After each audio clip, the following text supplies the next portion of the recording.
ఒక కాలంలో భారతదేశం మొత్తం శక్తివంతమైన సామ్రాజ్యాల చేతిలో ఉంది. ప్రజలు భయంతో జీవించేవారు. అన్యాయం పెరుగుతూ ఉండేది. అప్పుడు ఒక చిన్న బాలుడు ఎవ్వరూ ఊహించని ఒక కల కనేశాడు. స్వతంత్ర రాజ్యం గురించి. 1630లో శివనేరి కోటలో శివాజీ జన్మించాడు. చిన్నప్పటినుంచే అతను భిన్నంగా పెరిగాడు. అతని తల్లి జీజాబాయి అతనికి కథలు మాత్రమే చెప్పలేదు. ధైర్యం నేర్పింది. ధర్మం కోసం పోరాడాలి, అన్యాయాన్ని ఎదిరించాలి అని చిన్నప్పటినుంచే నేర్పింది. అక్కడే ఒక యోధుడు తయారవుతున్నాడు. కేవలం 16 ఏళ్ల వయసులో శివాజీ తన మొదటి అడుగు వేశాడు. టోర్నా కోటను స్వాధీనం చేసుకున్నాడు. ఇది సాధారణ విజయం కాదు. ఇది ఒక ప్రారంభం. స్వరాజ్యం ప్రారంభం. ఒక్కొక్క కోటను ఆక్రమిస్తూ తన రాజ్యాన్ని నిర్మించడం మొదలుపెట్టాడు. శివాజీ విజయాలు పెరుగుతుండటంతో బీజాపూర్ సుల్తాన్ ఆందోళన చెందాడు. అతను తన అత్యంత శక్తివంతమైన సేనాధిపతి అఫ్జల్ ఖాన్ని పంపించాడు. అఫ్జల్ ఖాన్ ఎత్తుగా, బలంగా, క్రూరంగా ఉండేవాడు. చివరికి ఒక భేటీకి పిలిచాడు, శాంతి చర్చల పేరుతో. కాని అతని మనసులో ద్రోహం ఉంది. శివాజీకి అది తెలుసు.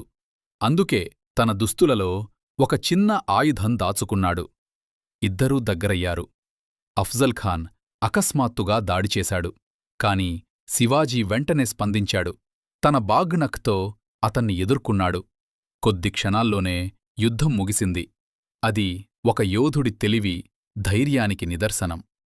శివాజీని ఆగ్రాకు పిలిపించారు, ఔరంగజేబు కోర్టుకు. కాని అక్కడ అతన్ని గౌరవించలేదు. అతన్ని ఒక సాధారణ వ్యక్తిలా నిలబెట్టారు. శివాజీ కోపం పట్టుకున్నాడు, కాని బయటపెట్టలేదు. కొద్ది రోజుల్లోనే అతన్ని బంధించారు. అన్ని వైపులా గస్తీ. అప్పుడు అతను ఒక ప్లాన్ చేశాడు. ప్రతిరోజూ పళ్ళు, మిఠాయిలు పంపేవాడు. మొదట్లో గార్డులు చెక్ చేసేవారు. కొన్ని రోజుల తర్వాత అలవాటు పడిపోయారు. ఒకరోజు శివాజీ ఆ బుట్టలో దాక్కున్నాడు. గార్డులు చూసి అనుమానం లేకుండా బయటికి పంపించారు. అలా అతను తప్పించుకున్నాడు. ఏళ్లపాటు పోరాడిన తర్వాత శివాజీ తన లక్ష్యాన్ని చేరుకున్నాడు. 1674లో రాయగఢ్ కోటలో శివాజీ మహారాజుగా పట్టాభిషేకం జరిగింది. అది ఒక రాజ్యాభిషేకం కాదు, ఒక కల నిజమైన రోజు. ప్రజల కోసం, ప్రజలతో ఒక రాజ్యం నిర్మించబడింది.